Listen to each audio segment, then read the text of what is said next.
I'm told artificial intelligence is the future. Well, it probably won't actually solve that problem, but it is the future, and some of the best of it is on display today in Tel Aviv. We're talking about the latest in virtual reality headsets, audio-driven facial animation, security solutions boosted by artificial intelligence like police cars with drones attached to the roof. In addition to that, advanced methods of facial recognitions. You might have noticed some of those in your iPhone 8. One field taking center stage there is the same one that car companies around the world are all in a race to achieve: autonomous cars. Our economy correspondent, Rebecca Gregg, spent a bit of time inside one of them. It may look like I'm sitting in an ordinary car, but really I'm sitting in the future, in a semi-autonomous vehicle at the GPU Artificial Intelligence Conference in Tel Aviv. This car is part of a research and development project by Israeli company Ada Sky.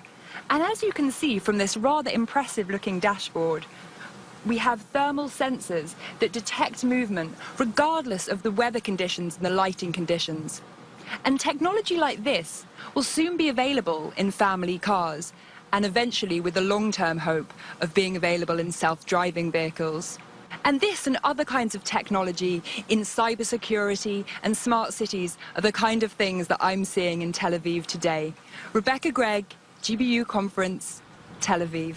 And the company behind the technology you saw there is Ada Sky. They're one of many working to bring autonomous cars to mass markets, in their case, using sensors to give cars the eyes and ears a human driver has, minus the human. Dror Meiri is their Vice President of Business Development. Dror, thanks for being here. Thank you, my pleasure. So let's actually put up some visuals of your technology. I want to see, this is sort of two roads. One is from the perspective of the average human driver, another from your technology. Explain why this difference is so critical. Sure. So what you see here is a typical example. Imagine that you drive on a highway or in an urban or rural area in the middle of the night, like you see on the left side, and you use your own eyes or even your regular cameras, dashboard camera on the car, and it is very difficult to understand what's going on around you. Now imagine that you are driving or using a self-driving car without a driver. Oh, that's a problem. And that's where we come in.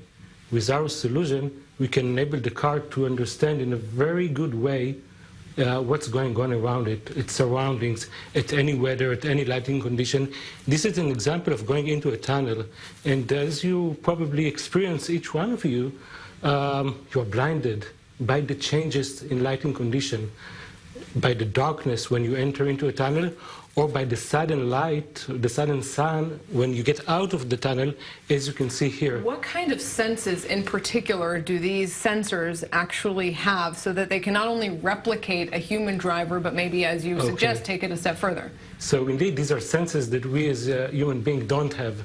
And our sensor is basically capable of collecting the thermal signal that radiates from different objects in the atmosphere. This is something that we cannot do with our own eyes or senses. And our technology basically converts this signal into a high-resolution video that is being processed and analyzed by our computer vision and deep learning-based algorithms, which are basically artificial intelligence.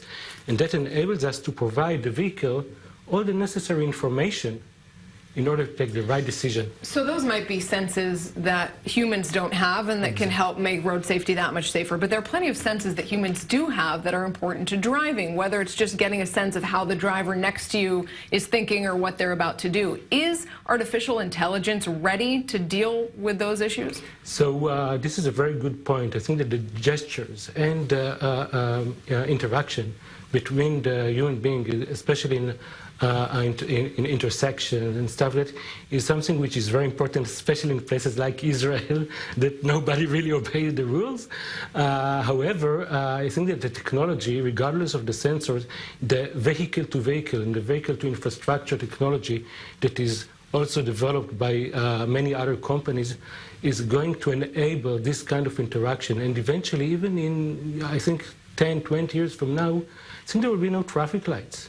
Okay, because the cars will understand the route, they know where they're located, what they can do and what they're not allowed to do, and everything will be seamless.